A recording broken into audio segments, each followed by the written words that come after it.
invitación. Vamos a hablar de un tema sumamente importante para el Perú, la tuberculosis. La tuberculosis constituye en nuestra patria una hiperendemia, es un problema crónico y, como vamos a ver, realmente muy desatendido por todas las autoridades que han ocupado esta, este cargo de coordinador o responsable del programa de control de la tuberculosis, que desde hace unos años se llama Estrategia Sanitaria para la Prevención y Control de la Tuberculosis. Muy bien, entonces hablaremos de actualización. En una hora es poco probable poder tocar todo lo que involucra la tuberculosis, pero vamos a tocar los puntos más resaltantes. Importante saber que la tuberculosis sigue siendo la enfermedad infecciosa que más muertes produce en el mundo. Obviamente, después de la pandemia, la tuberculosis volverá a encabezar esta triste lista de enfermedades infectocontagiosas que deberían haber sido ya erradicadas del mundo, pero que aún no se puede hacer. Y recuerde que uno de cada 3 personas en todo el mundo solamente llegarán, uno de cada 3, a tener un diagnóstico correcto. Y una vez diagnosticado, solo uno de cada 4 personas con diagnóstico de tuberculosis accederá a un tratamiento oportuno. Cada persona con tuberculosis, como ustedes ya lo saben, durante todos los años que pueda durar la enfermedad.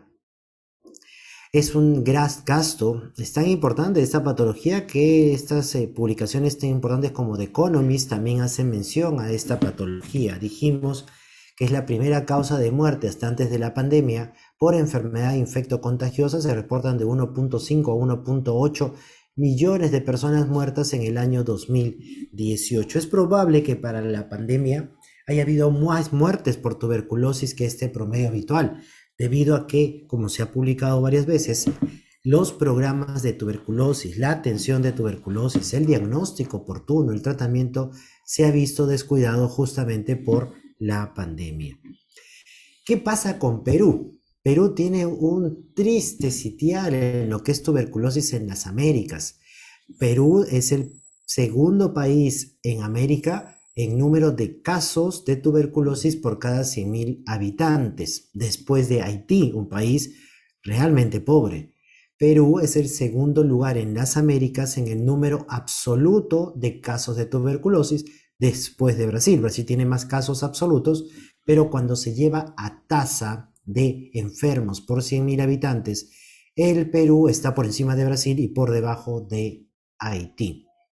El Perú es el país con más casos de tuberculosis resistente de todas las Américas y está dentro de los 30 países con más casos de tuberculosis MDR del mundo, exactamente ocupando el puesto 20 de esos 30 países a nivel mundial. Y si hablamos de tuberculosis XDR, el Perú es el país con más casos de tuberculosis XDR. Este reporte de la OMS del año 2019 indica que las Américas reportaron 149 casos de tuberculosis XDR. En ese mismo año, el Perú reportó 98 casos de tuberculosis XDR. Es prácticamente todos los casos de XDR de las Américas son peruanos.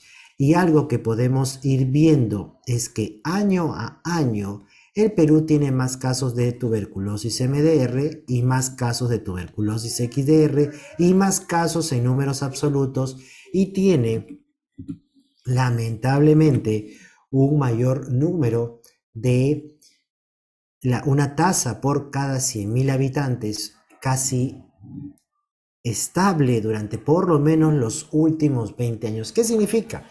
En los últimos 20 años aproximadamente, el país no ha podido disminuir significativamente nuestra tasa de tuberculosis, que en promedio podríamos decir que ronda los 100 casos por cada 100.000 habitantes. Esto es realmente alarmante. Es por eso que decimos que el Perú constituye una hiperendemia.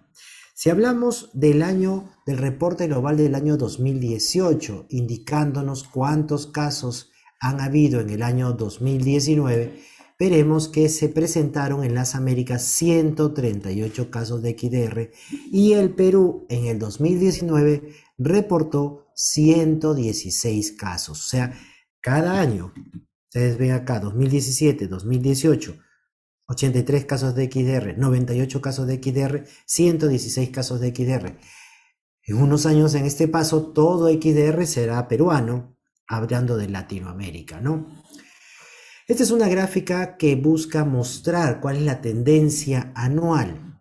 La morbilidad es algo así como hablar de la prevalencia de tuberculosis en la patria. Está expresado por el número de casos de tuberculosis por cada 100.000 habitantes.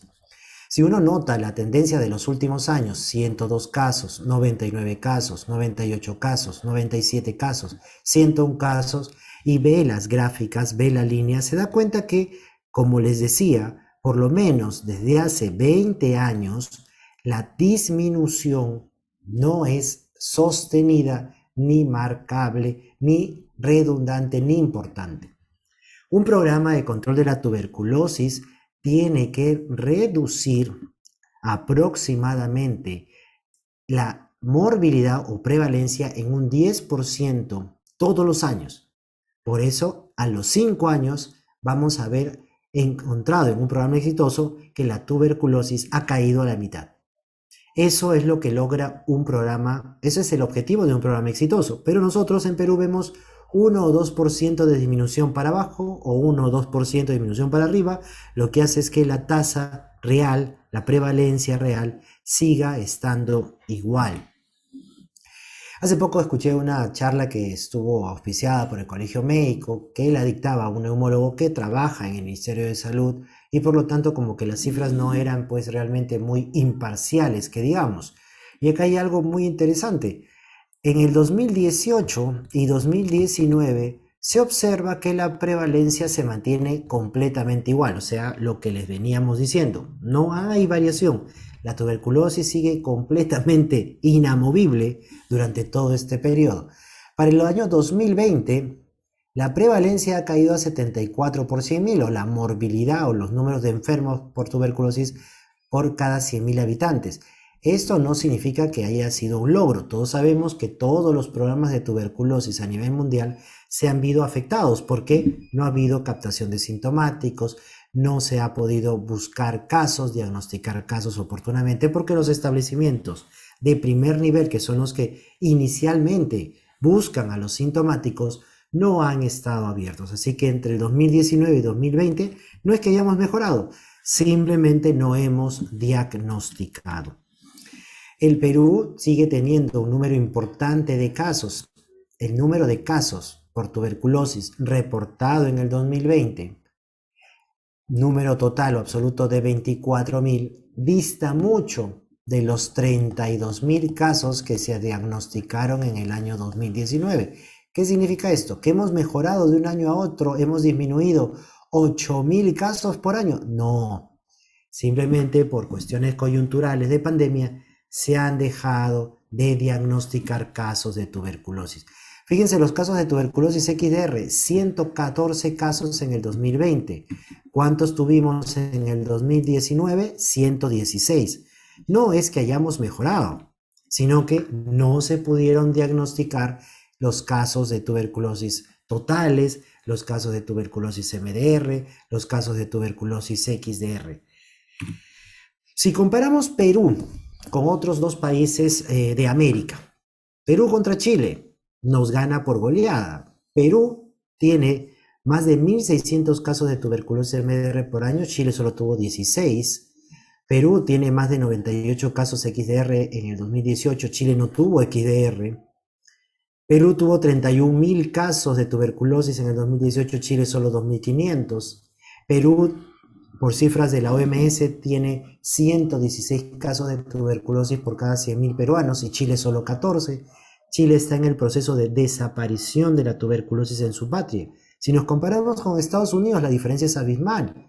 Estados Unidos tiene 3 casos por cada 100.000 norteamericanos y esos 3 casos suelen ser de personas o migrantes que no son naturales de Estados Unidos. Fíjense 116 contra 3. Para Estados Unidos la tuberculosis no es un problema de salud, para Chile está en vías de extinción y para Perú es una hiperendemia.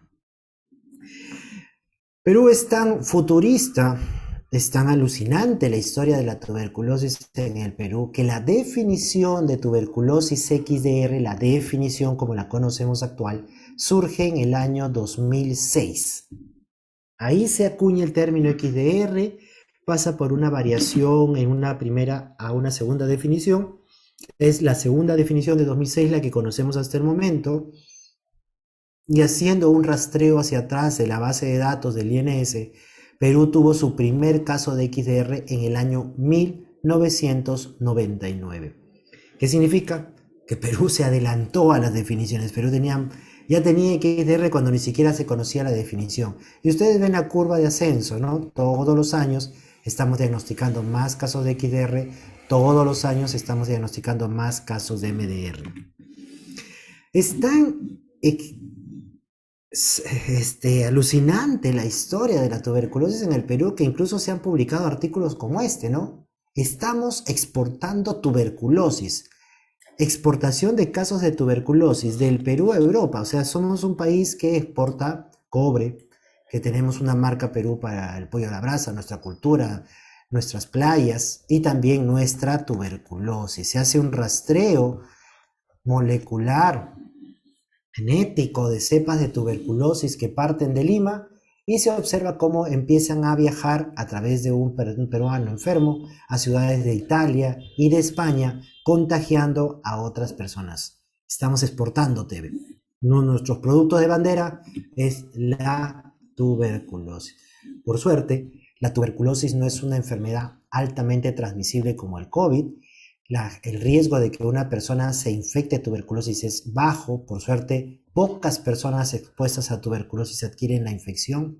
Y si adquieren la infección, pocas personas presentan la enfermedad. Diferente del COVID, ¿no? El COVID es una enfermedad altamente transmisible, donde el 90% se contagia cuando está expuesto a una fuente y todos los que se contagian, el 60% de los que se contagian hacen una enfermedad sintomática y 40% hacen una enfermedad asintomática. Cambio en TB es 10%. Otra cosa que salva al Perú de la destrucción total por tuberculosis es que el Perú no tiene una prevalencia alta de infección por el virus del VIH. Tenemos pocos compatriotas viviendo con la infección por VIH. A diferencia de países como Brasil o a diferencia de países como el África subsahariana, donde el 50 o 40% de la población tiene VIH y hay un montón de TB-VIH y por lo tanto hay una mortalidad increíble. En el Perú no, por suerte no tenemos una gran prevalencia de infección VIH. Si la tuviéramos, nosotros tendríamos muchísima más tuberculosis y sobre todo muchísima más mortalidad por tuberculosis. La tuberculosis es una enfermedad que se transmite en las zonas pobres y urbanas. ¿A quién les recuerda esa enfermedad? Al COVID. ¿Dónde está el COVID? En las zonas más conglomeradas, más hacinadas de las zonas urbanas. ¿Dónde está la tuberculosis? En las zonas más pobres, conglomeradas, hacinadas de las zonas urbanas. Se transmite por vía aérea, ya sabemos, ¿no es cierto? La tuberculosis es el ejemplo clásico de la transmisión por aerosoles, por esas gotículas de flugen que miden menos de 5 micras y que quedan circulando en los ambientes por muchas horas y generalmente circulan a una altura en la cual justo coincide con el aparato respiratorio. En el momento en que inhalo están ahí la mayoría de gotículas. Por eso que las medidas de prevención de la transmisión tanto de tuberculosis como de COVID son prácticamente las mismas. Evitar lugares concurridos, evitar lugares cerrados, a ventilar muy bien los ambientes. ¿Y cuáles son las medidas de equipos de protección para el tuberculosis? Los respiradores N95 para evitar los aerosoles en los ambientes hospitalarios. ¿Y cuáles son las prevenciones para el COVID?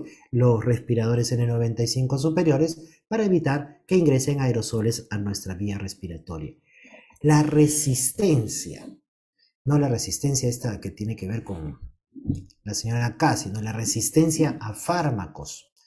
Ustedes saben que hay una bacteria o cepa original de la Mycobacterium tuberculosis, que ahora se conoce como el complejo Mycobacterium tuberculosis. No es una sola micobacteria, sino es un conglomerado de bacterias que hacen la enfermedad por tuberculosis y que responden igual a los fármacos.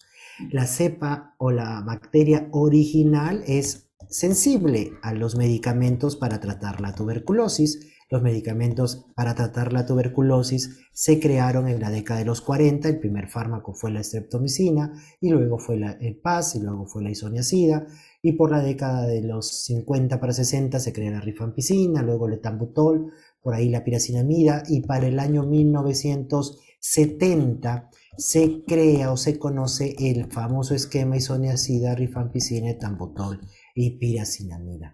A partir de la creación de los medicamentos es que estas bacterias empiezan a hacerse resistentes a los fármacos. Entonces vamos a tener bacterias de la tuberculosis que van a ser sensibles. O sea, todos los fármacos la pueden matar. Vamos a tener bacterias que van a ser resistentes, y la resistencia se va a dividir de acuerdo al número y a cuál medicamento es resistente. Si yo digo que una bacteria es monoresistente, significa que es resistente a un solo medicamento. Si es poliresistente, significa que es resistente a 2 o más medicamentos, pero que no incluyen simultáneamente isoniazida y rifampicina. Una bacteria será multidrogo resistente si es resistente a isoniazida y rifampicina de manera simultánea y a más fármacos. Puede ser a ellas dos o a más fármacos. Una bacteria será pre-XDR si es resistente a isoniazida, rifampicina, o sea, es un MDR, más es resistente a una fluoroquinolona o a un medicamento inyectable como la micacina, kanamicina o capreomicina. Y será una bacteria XDR si es resistente a isoniazida, a rifampicina, a la fluoroquinolona y a un inyectable. El Perú, como dijimos, es el mayor productor de XDR de las Américas, el mayor productor de pre-XDR, está entre el puesto 20 de los 30 países con más MDR del mundo, es el país con más MDR de Latinoamérica, es el país con las mayores tasas de resistencia a fármacos, y es el país con el mayor número de el segundo país con mayor número de casos por 100.000 habitantes, y el segundo país con mayor número absoluto de casos de tuberculosis de Latinoamérica. Cada año se reporta más resistencia, que significa que más casos de tuberculosis resistente se producen en personas que nunca han tenido tuberculosis. La tuberculosis resistente se transmite igual que la tuberculosis sensible, de persona enferma a persona susceptible. Una tuberculosis MDR se transmite por vía aérea, una tuberculosis XR igual, pluriresistente, monoresistente y sensible. La misma forma de transmisión. Igual que las variantes en COVID. Todas las variantes en COVID se transmiten por vía aérea, de persona a persona y por aerosoles. A diferencia de las variantes que pueden ser más transmisibles una que otra, todas las bacterias que sean sensibles o resistentes en TB suelen tener la misma posibilidad de transmisión. O sea, no son altamente transmisibles, solo el 10 a 30% se contagia y solo el 10% se enferma, por suerte. Muy bien, nosotros vemos esta primera línea que representa la resistencia isoniazida. Vemos el año 1996 hasta el año 2015. ¿Qué nos dice? En el año 96 la resistencia isoniazida era casi del 8%. En el año 2015 la resistencia isoniazida está cerca al 18%. ¿Cómo se traduce esto? De cada 100 peruanos que se enferman de tuberculosis, 18 son enfermos de tuberculosis con una resistencia a isoniazida de frente. No han tenido que contagiarse ni enfermarse antes. La primera tuberculosis que tienen, 18 peruanos de cada 100 que tienen TB ya es resistente a isoniazida. MDR. Habían 3% de MDR en el 96 y ahora hay más de 8% en el 2015. De cada 100 peruanos, casi 9 peruanos que hacen tuberculosis, de cada 100 peruanos que hacen tuberculosis, 9 peruanos de frente van a tener una tuberculosis MDR. No hicieron nada malo, no se portaron, no los castiga Dios, simplemente son peruanos. Y estas cifras pueden ir a, ese es el promedio, ¿no? Pero ustedes pueden irse a las zonas más calientes de Lima o del Callao, por ejemplo, o de Ica, donde la prevalencia de tuberculosis MDR puede llegar al 16%. O sea, de cada 100 peruanos que enferman de tuberculosis en esa zona, 16 de frente enferman como tuberculosis MDR. Esto es realmente impactante. ¿Cuál es el promedio global mundial de resistencia a isoniazida? 4%. ¿Cuál es el promedio de resistencia a isoniazida en Perú? 18%. Ustedes con eso saquen la cuenta de lo impactante de la tuberculosis en el Perú. No solamente tenemos mucha tuberculosis, tenemos mucha tuberculosis resistente. Y si tenemos tanta tuberculosis resistente a isoniazida, desde ya uno puede ir pensando que necesitamos una prueba para detectar inmediatamente la resistencia a isoniazida, ¿no es cierto? 18 peruanos que enferman de tuberculosis, de cada 100 tienen resistencia a isoniazida. Debo tener una prueba que evalúe la resistencia a isoniazida rápida, disponible, inmediata. Cosas de locos. El programa de TE del Perú utiliza de manera masiva una prueba que no encuentra la resistencia a isoniazida. Cosa de locos, o sea, uno va entendiendo por qué tenemos tanto problema, porque las directivas realmente suelen ser malas. Muy bien, entonces esa es la resistencia abismal. Eso está publicado, salió publicado en el año 2020 en una buena revista sobre tuberculosis, indicándonos qué pasa en el Perú. Ninguna autoridad lo tomó en cuenta, al gobierno no le ha importado, ninguno de los políticos que ha postulado al gobierno, ni ningún congresista ha hablado sobre la tuberculosis. Nos ha sacado en cara este estudio publicado en finales del año, al inicio del año 2020, antes de la pandemia, nos indica, por ejemplo, lo que ya les mencionaba, resistencia isoniazida, 17%. Pero si tú ya has tenido tuberculosis, imagínate que tú ya has tenido tuberculosis y te vuelve a dar tuberculosis, 24%. Uno de cada 4 personas que enfermó antes de tuberculosis y vuelve a enfermar ya tiene resistencia isoniazida. Impresionante, tuberculosis MDR, de lo que estaba un poco más abajo, tenemos 8, casi 8% en los casos nuevos y 16% de tuberculosis MDR en los que tuvieron TB y se volvieron a enfermar de TB. Cifras espantosas, cifras que no las tiene ni siquiera países del África subsahariana. Con ese preámbulo, para entender la magnitud del problema, la hiperendemia de tuberculosis y la resistencia que hay en tuberculosis, ahora vamos a comparar el tratamiento y algunos métodos diagnósticos entre lo que dice el mundo científico y lo que dice el Perú. Primera parte, ¿no? Nosotros sabemos que existe una TB latente o una infección por tuberculosis. O sea, es la persona que ha tenido contacto con la tuberculosis, pero no ha desarrollado la enfermedad, solo tiene la bacteria, digamos así, encapsulada, localizada, controlada, y que podría tener un riesgo de 10% de desarrollar la tuberculosis a futuro. Las personas con tuberculosis latente son un bolsón de donde van a salir futuros casos de tuberculosis. ¿Cómo se diagnostica la infección latente? El método clásico es el PPD, ¿no es cierto? La intradermoreacción o la prueba de Mantox o tuberculina, o en inglés TST, que se aplica en la cara anterior del brazo. 48-72 horas después se mide la induración.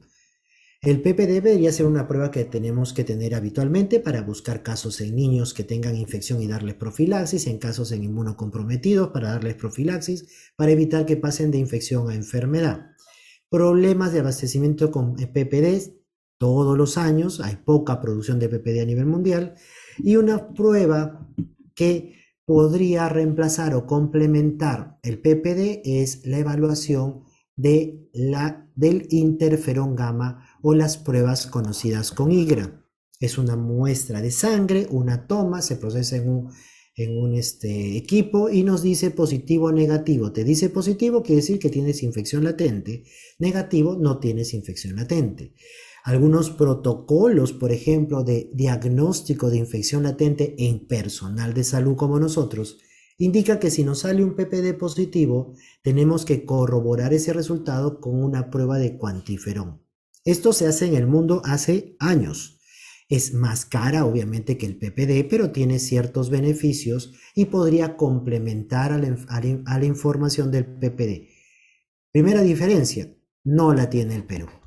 A pesar de que esto los laboratorios privados la tienen, el Ministerio de Salud no la tiene y sigue sufriendo para conseguir PPD para toda la población que realmente lo necesita. Primera diferencia. Ahora, yo diagnostiqué tuberculosis latente o infección por tuberculosis. Recuerden que hay una diferencia entre infección y enfermedad. Infección es la persona que tiene una respuesta inmunológica a la TB, pero no ha hecho la enfermedad. Tiene un riesgo de 10% de hacer la enfermedad durante toda su vida. Este riesgo es más alto, por ejemplo, en las personas con VIH, 10% todos los años de hacer la enfermedad. Si yo me acabo de contagiar o hacer la infección de TB hoy, en mis próximos 2 años, el riesgo de que haga la enfermedad es 10%. Tengo que buscar a gente que se acaba de contagiar para brindarles profilaxis. La profilaxis es administrar un medicamento para evitar que se enferme, que de la infección pase a enfermedad. Si les pregunto a todos ustedes con qué se hace la profilaxis en el Perú, ustedes me van a decir con isoniazida. Claro, con isoniazida, sí, con isoniazida. ¿Desde cuándo se hace en el Perú profilaxis con isoniazida? Desde que se creó la profilaxis con isoniazida.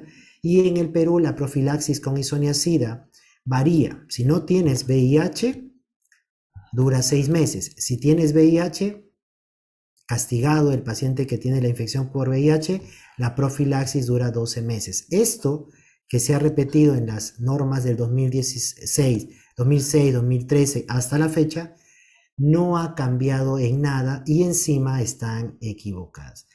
Ya desde hace varios años, por lo menos 2018 para atrás, el mundo científico hace profilaxis con 2 medicamentos, isoniazida con rifapentina, que se administran una sola vez por semana por 12 semanas y tienen la misma eficacia que los 6 meses diarios de lunes a domingo para los que no tienen VIH o los 12 meses diarios de lunes a domingo para VIH. ¿Por qué el Perú no tiene una profilaxis así? No se sabe, cuando tranquilamente podría tenerla, porque todo el mundo científico ya la tiene, se recomienda para VIH, no VIH, la gente lo cumple mejor, es una sola vez a la semana, son solo 12 dosis y esto reduciría la probabilidad de que una persona de infección pase a enfermedad. Además, solo el Perú le da profilaxis de 12 meses a los pacientes con VIH, cuando la profilaxis para los pacientes con VIH puede ser de 6 a solamente 9 meses. O sea, les hace consumir más tiempo el medicamento sin ningún beneficio. Pruebas diagnósticas. Si tengo un país lleno de tuberculosis y de tuberculosis resistente, MDR, pre-XDR, XDR, sensible, poliresistente, monoresistente, tengo que diagnosticar rápidamente a la mayor cantidad de personas con todos los métodos más modernos y confiables del mundo, ¿no es cierto? Tenemos en el Perú el BACTEC-MGIT, que lo tiene sobre todo Salud, el Hospital Rebagliati, y que el MINSA ha dejado de utilizar. ¿Por qué? No se sabe si es un método muy confiable y te puede dar el resultado de resistencia a isoniazida, rifampicina, streptomicina, etambutol y piracinamida. En vez de hacer más metodología diagnóstica, reduce la metodología diagnóstica. Luego tenemos el método MODS creado en el Perú por la doctora Caviedes, que en paz descanse, una revolución para el mundo. Este es un método bueno que admite muestras BK positivos, BK negativos. Es un método que da un resultado en 7 a 14 días y te permite verificar la resistencia isoniazida y rifampicina. ¿Está bien que se siga usando en Perú? Está muy bien. Luego tenemos dos métodos moleculares en Perú, el GenExpert y el Genotype. El Genotype lo tenemos desde los años 2006 a 2008. Es un método molecular que permite evaluar la resistencia isoniazida, rifampicina y adicionándole un kit, una plataforma, un software adicional, se puede evaluar también la resistencia a fluoroquinolonas y a inyectables. Esto se conoce desde los años 2008. El Perú recién está implementando esto adicional para evaluar fluoroquinolona inyectable. ¿Qué significa? Diagnóstico de XDR. ¿Cuánto demora el resultado de un genotype? Demora 12 horas. Permite genotipificar y además permite diagnosticar infección por otras micobacterias. El genotype que tiene el Perú es una versión 2.0 que permite procesar muestras BK positivo y BK negativo. Por alguna razón, si ustedes trabajan en tuberculosis, por alguna razón el Ministerio de Salud de Prometeve siempre ha dicho: el genotype no se puede usar con BK negativo, el genotype no se puede usar con BK negativo. Falso, recontra falso, súper falso. El genotype se puede utilizar con BK positivo y BK negativo porque estamos trabajando con la versión 2.0 de genotype que admite muy bien ambos tipos de prueba. Su sensibilidad y especificidad es buena. Además, si tenemos un país que tiene 18% de resistencia primaria a la isoniazida, necesitamos una prueba que rápidamente diagnostique la resistencia isoniazida. La otra tecnología de PCR que tenemos es el GenExpert. Es una tecnología de PCR en tiempo real. Una ventaja buenísima es que utiliza un laboratorio de bioseguridad menor que el Genotype. Es un proceso automatizado que da resultados entre 30 a 45 minutos. Una desventaja: no puede identificar a las micobacterias atípicas y no evalúa a la resistencia isoniazida, solamente a rifampicina. En un país que tiene 18% de resistencia primaria isoniazida, el Ministerio de Salud se ha dedicado a promover un examen diagnóstico que no evalúa la resistencia isoniazida. Alucinante. Por prueba, GenExpert es más caro que el Genotype. Por equipo, el equipo de Genotype es más caro que GenExpert. En cuestiones de personal, se necesita personal más capacitado para manejar un Genotype que un GenExpert, pero en Perú tenemos suficiente presupuesto y personal para manejar ambos equipos, y lo ideal sería tener las mejores tecnologías en todas las regiones del Perú, no solamente dedicarnos a evaluar una sola tecnología. ¿Qué puede pasar cuando usamos un GenExpert? Por ejemplo, acá tenemos a un paciente que de manera privada se hace un GenExpert. Este paciente se hace un GenExpert. Le sale que tiene tuberculosis y le sale que no tiene resistencia a rifampicina. Recuerden que el GenExpert solamente evalúa rifampicina. Y le dice: tienes TB y no eres resistente a rifampicina. ¿Qué hace el programa de TB? Le da isoniazida, rifampicina, etambutol y piracinamida. Le hacemos un genotype en el Hospital Rebagliati y efectivamente demostramos que es tuberculosis y demostramos que es por Mycobacteria tuberculosis.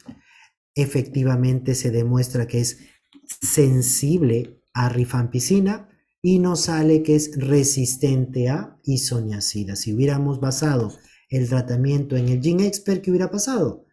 Hubiésemos administrado un tratamiento incorrecto. Como es resistente a isoniazida, debo cambiar el tratamiento a rifampicina, etambutol, piracinamida y levofloxacino. Es importantísimo utilizar todas las pruebas en un país con cualquier cantidad de resistencia. Y les doy un dato: este artículo comparó, simuló lo que sucedería si tratamos a un paciente basados en el resultado del GenExpert que promueve el programa TB y si tratamos a un paciente basados en el resultado de un genotype. Se encontró que si yo baso el tratamiento de un paciente con TB en el resultado del GenExpert, el paciente tiene 50% más riesgo de fracasar o de amplificar resistencia y volverse un MDR. Es lógico porque el GeneXpert no te evalúa la resistencia isoniazida, que es el principal factor de riesgo para fracasar al esquema sensible y volverte MDR. Interesante, o sea, tenemos publicación que nos dice que no deberíamos centrarnos en un solo proceso diagnóstico como el GeneXpert, porque si hago todo basado en GeneXpert puedo tener más riesgo de que el paciente fracase y se haga MDR. ¿Y cuál es la tecnología que usa el Ministerio de Salud? GeneXpert. Y tenemos tecnología tan buena como Genotype, que en 12 horas te puede decir si eres MDR, resistente isoniazida, o si eres pre-XDR o si eres XDR. ¿Por qué no hacer Genotype más? No se sabe. Pero aún así estamos recontra atrasados. Ya se tienen pruebas moleculares con tecnología PCR como el Diplex, que ya lo pone en sus recomendaciones la OMS, donde en una sola corrida, desde el punto de vista de PCR, te evalúa 15 antibióticos. ¿Cuánto evaluaba el GeneXpert? Solo rifampicina. ¿Cuánto evaluaba el Genotype? Isoniazida, rifampicina, fluoroquinolonas inyectables y también etambutol. ¿Cuánto evalúa esta tecnología PCR? 15. Tecnología que ya tiene tiempo. Fíjense en la revista chilena, es mencionado en el año 2016, rescatado por la MS desde el año 2019 y 20. ¿Por qué no está en Perú una tecnología de esto para tantos pacientes con tanta resistencia? No se sabe. Esto ya se comenta en todas las revistas desde el año 2018. La secuenciación o el uso de estas tecnologías de secuenciación completa tienen buena sensibilidad, buena especificidad, buen valor predictivo positivo, buen valor predictivo negativo. Imagínense esto. Deje su muestra de esputo hoy día, señor. Perfecto. En 12 horas le puedo decir si usted tiene tuberculosis y le voy a dar el resultado de 15 antibióticos a nivel genético. Y mañana le doy el perfecto tratamiento individualizado con los mejores fármacos. ¿Por qué no lo puede hacer el Perú? ¿Por qué se queda cerradita la mente en el GeneXpert? Esto es de la OMS, publicado en el 2020, donde se recomiendan todos los métodos, ya no solamente GeneXpert o Genotype, no, GeneXpert, Genotype, genotipificación, fenotipificación, secuenciación completa. Tenemos que luchar con el enemigo conociéndolo al máximo. ¿Y qué creen que hace el programa TV del Perú? Genera este algoritmo para hacer diagnóstico de una paciente con persona con TB. Todo el mundo busca que hacer una única prueba que te dé todo el diagnóstico. ¿Qué hace el programa TB? Primer paso, al paciente con TB una prueba. Depende del resultado, otras pruebas. Depende del resultado, tercera prueba. O sea, genera más pasos que demoran más tiempo, tanto técnica como administrativamente, para recién al final de mucho tiempo decirte, por fin llegué a tu diagnóstico, cuando en 12 horas puedo hacer 15 medicamentos. Y además, todo el mundo científico busca que evaluar más antibióticos, todos los antibióticos que pueda, todos los genes que pueda. ¿Qué hace el programa TB? Ya no va a hacer prueba de sensibilidad a tambutol, ya no va a hacer prueba de sensibilidad a streptomicina, ya no va a hacer prueba de sensibilidad a canamicina. Hace un tiempo dejó de medir ciprofloxacino. Quiere decir que en vez de ir hacia adelante, va hacia atrás. En vez de conocer más a su enemigo, lo conoce menos. En vez de dar un tratamiento individualizado conociendo cómo es la bacteria, cada vez quiere tratar a ciegas más el problema.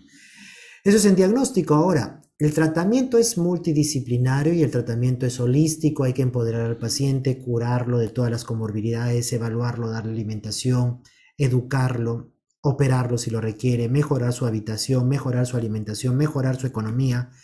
Y acá vamos a ver algunas diferencias. El tratamiento para la tuberculosis sensible en el mundo sigue siendo isoniazida, rifampicina, etambutol y piracinamida. Es el mejor tratamiento hasta el momento. Los diferentes estudios que han tratado de reemplazar etambutol con una fluoroquinolona no han logrado todavía reducir el tiempo de tratamiento. Probablemente alguno que esté metido en el tema de tuberculosis habrá leído un estudio que ha tratado de modificar este esquema para acortarlo. Pero es un estudio que no ha demostrado ser superior, sino es un estudio que se ha hecho en base al tipo de estudios de no inferioridad. Es menos eficiente que este esquema para reducir un poco el tiempo de tratamiento. No se recomienda por el momento y no lo recomendaría porque no me dice a mí realmente si va a curar más y mejor. Este tratamiento ustedes ya lo conocen, tiene 2 meses de lunes a sábado y 4 meses de una segunda fase que es intermitente.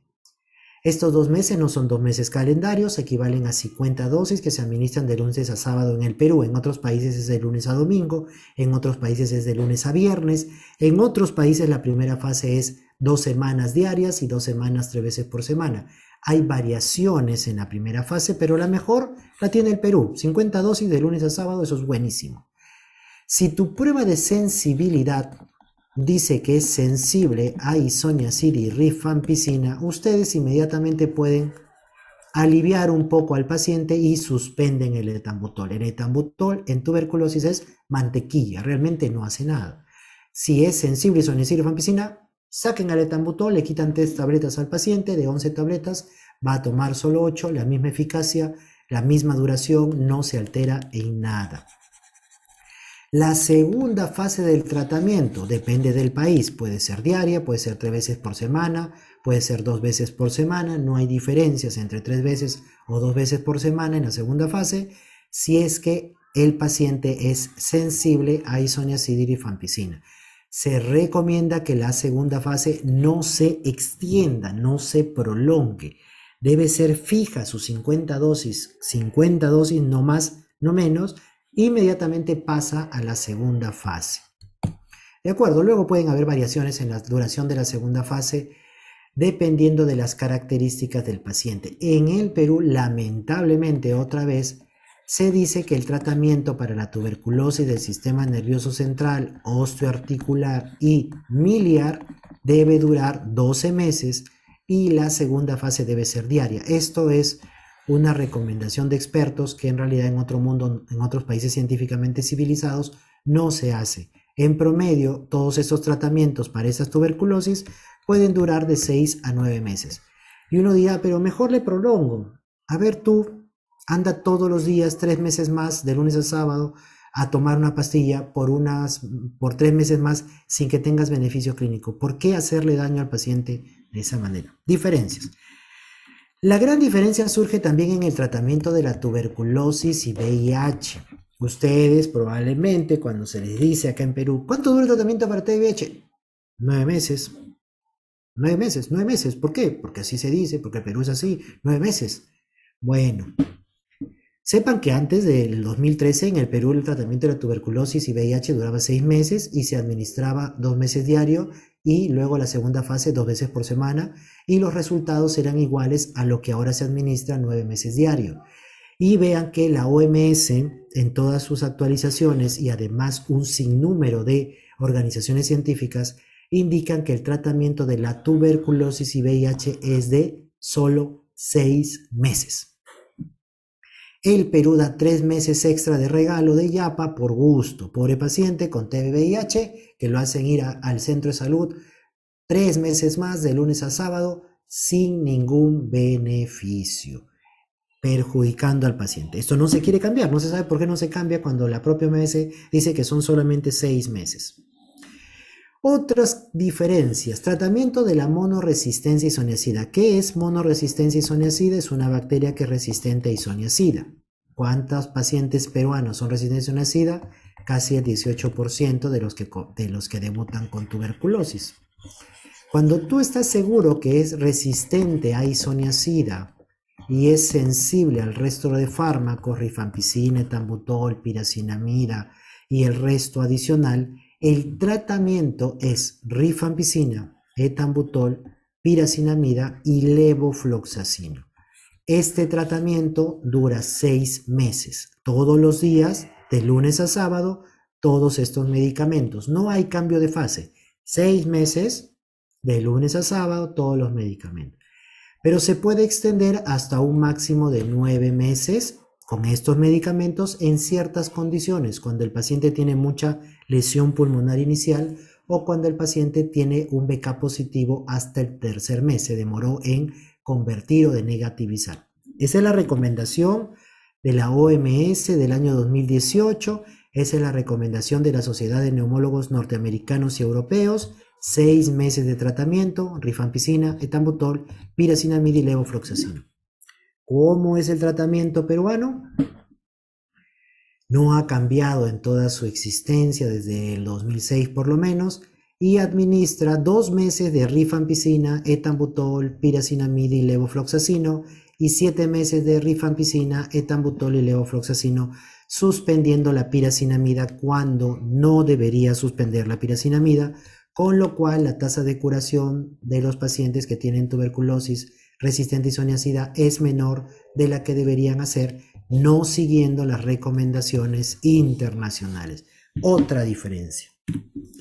¿Cómo es el tratamiento de la tuberculosis MDR en el mundo civilizado? Bueno, actualmente no. Desde el año 2018, en el mundo civilizado, científicamente civilizado, la tuberculosis que es resistente a rifampicina o que es MDR o que es pre-XDR o que es XDR se trata igual.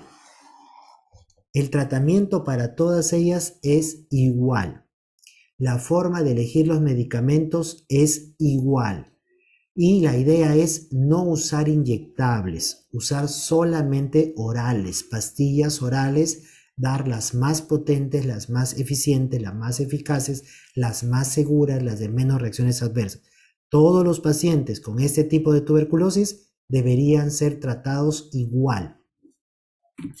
Para eso, en el año 2018, la OMS publicó una actualización de su clasificación de medicamentos. Es importante conocer la clasificación de medicamentos porque en base a esta clasificación del 2018 de la OMS es que se brinda el tratamiento para todos estos pacientes. Los medicamentos se clasifican en un grupo denominado grupo A. Son los mejores. Los mejores. ¿Quiénes están en el grupo A? Las quinolonas, bedaquiline y linezolid. Luego hay un grupo B. ¿Quiénes están en el grupo B? Los que ya son intermedios, no son bactericidas, son bacteriostáticos, apoyan al tratamiento, son aceptables. ¿Quiénes están ahí? La cicloserina y la clofacinina. Y que en el Perú acá también se incluye a la tioridacina. Y finalmente hay un grupo C. ¿Quiénes están en el grupo C? Los fármacos más malos, menos potentes, que producen mayor reacción adversa, que no se sabe realmente cómo actúan. ¿Quiénes están en el grupo C? Etambutol, piracinamida, delamanid, imipenem, amikacina, streptomicina, etionamida y PAS. De este grupo hay que rescatar al delamanid, que es probable que pase y mejore porque es un buen fármaco, es un fármaco creado para tuberculosis con estudios, ensayos clínicos que dicen que es prometedor. Probablemente este fármaco ascienda en categoría.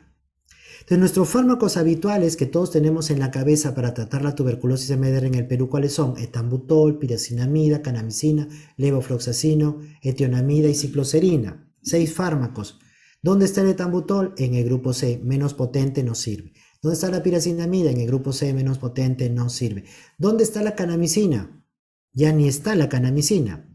La OMS dijo en el 2018 que ya no se debe usar canamicina en el tratamiento de la tuberculosis resistente porque produce daño y genera peores resultados. ¿Cuál es el inyectable que usa el Perú? Canamicina.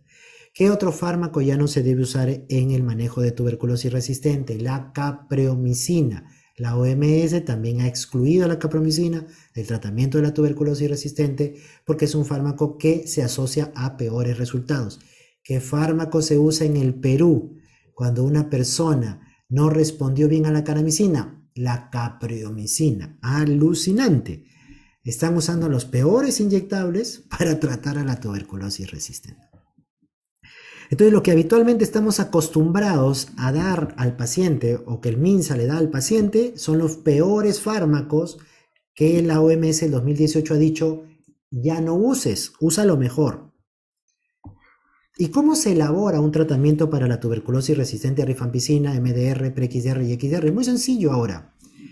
La OMS te dice que tanto para niños menores, para adultos, toda la tuberculosis se trata igual.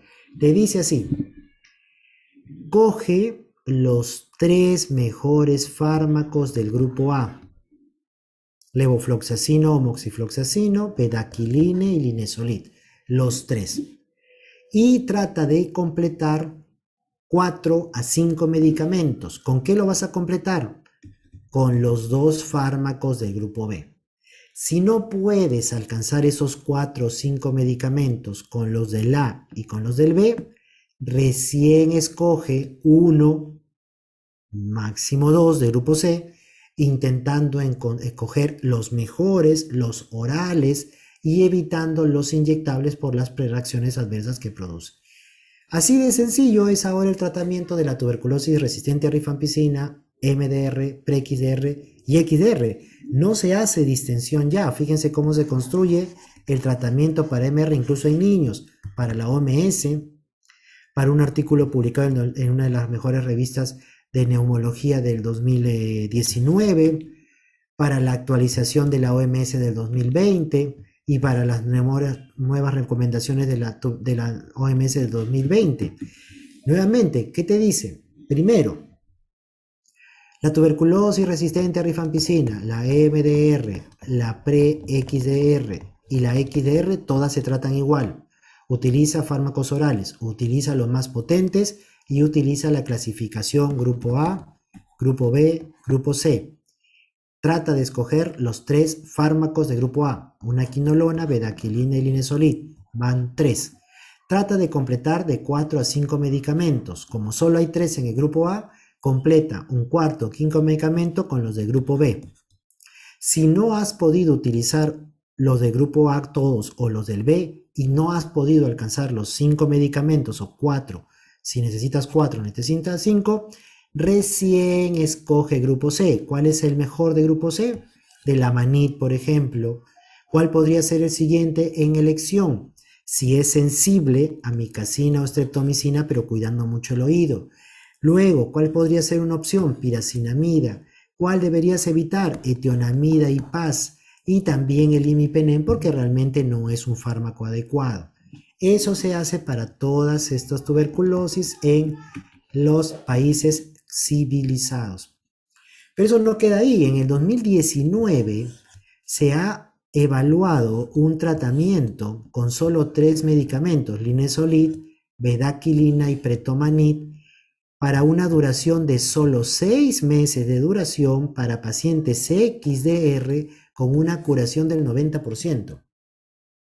¿Por qué no tenemos este tratamiento en tuberculosis XDR en el Perú si el Perú tiene más XDR que toda Latinoamérica? 3 medicamentos, 6 meses, 90% de curación. ¿Por qué no si esto está desde el 2019?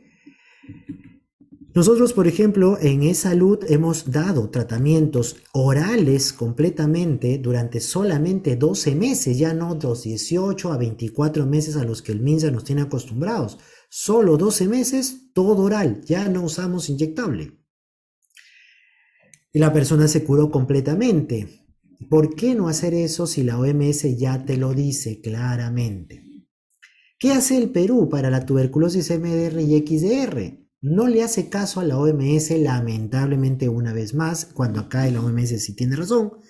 Sigue utilizando un esquema de tratamiento desfasado, malo, tóxico, poco potente, y que además utiliza un fármaco que, aparte de dejar sordo y con problemas renales, está asociado a peores resultados. Etambutol, piracinamida, canamicina, levofloxacina, tionamida y cicloserina, que es el estándar para los pacientes PreXDR, MDR y resistente a rifampicina en Perú, es el pésimo ejemplo de cómo no deberíamos hacer las cosas. Otro error del Perú es utilizar o haber propuesto en el 2018 un esquema cortado llamado Bangladesh.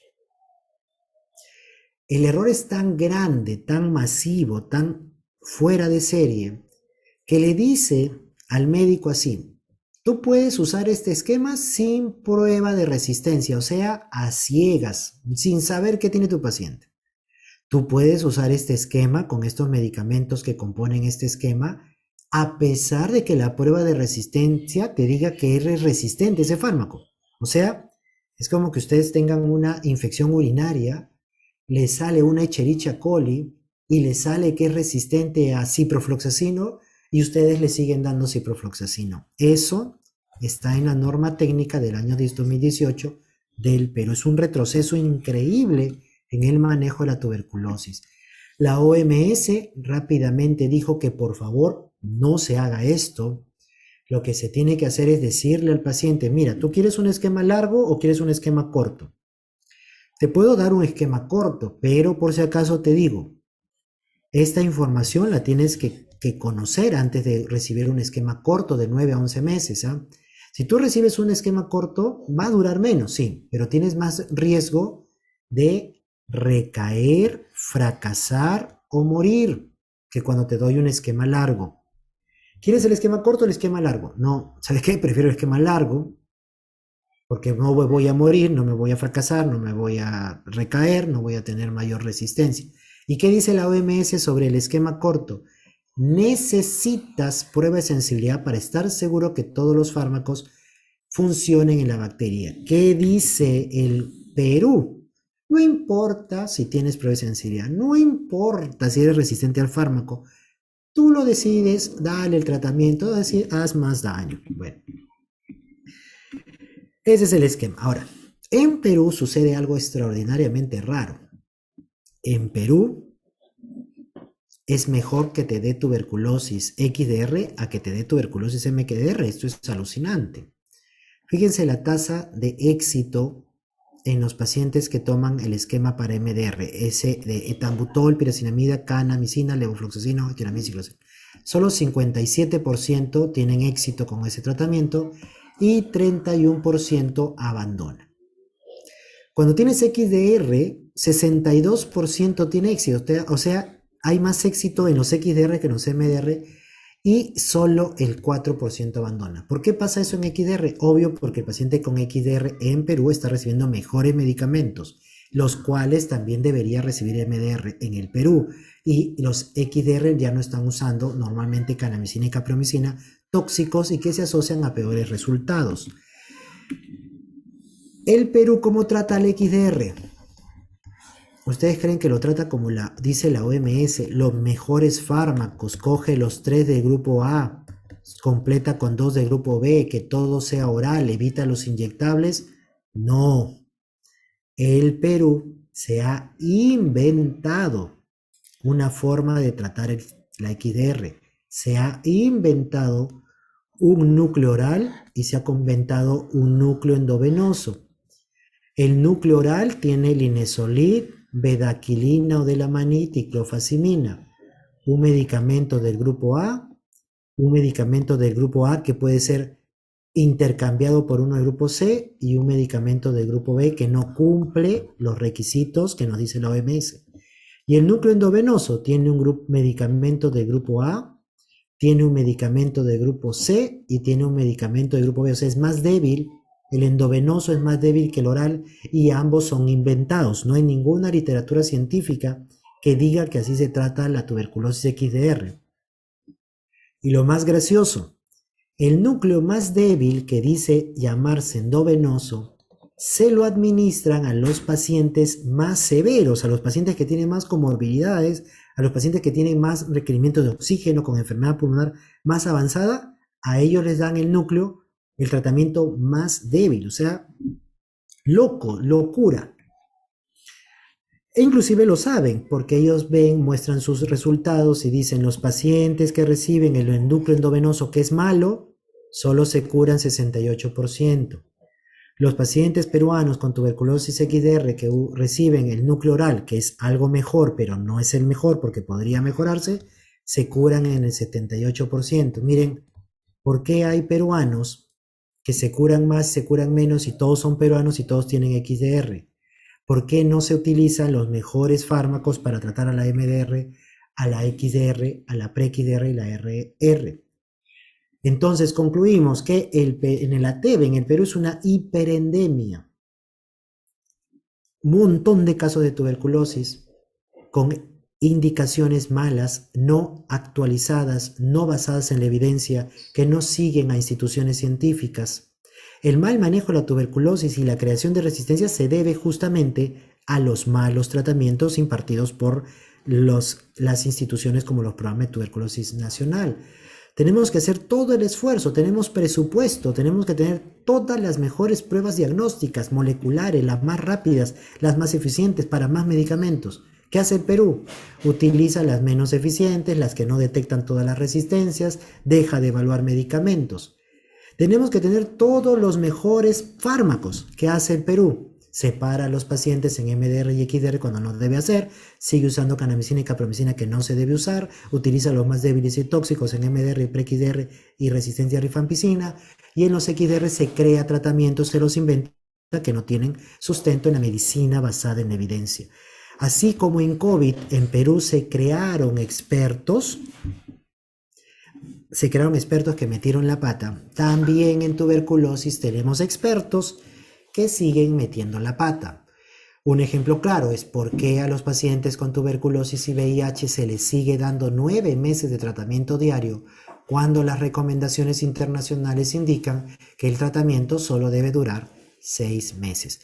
Debemos involucrar a la medicina basada en evidencia y a las asociaciones de pacientes en las decisiones para que sean transparentes, libres de conflictos y logremos por fin en algún momento reducir la carga tan grande que tenemos. Muchísimas gracias.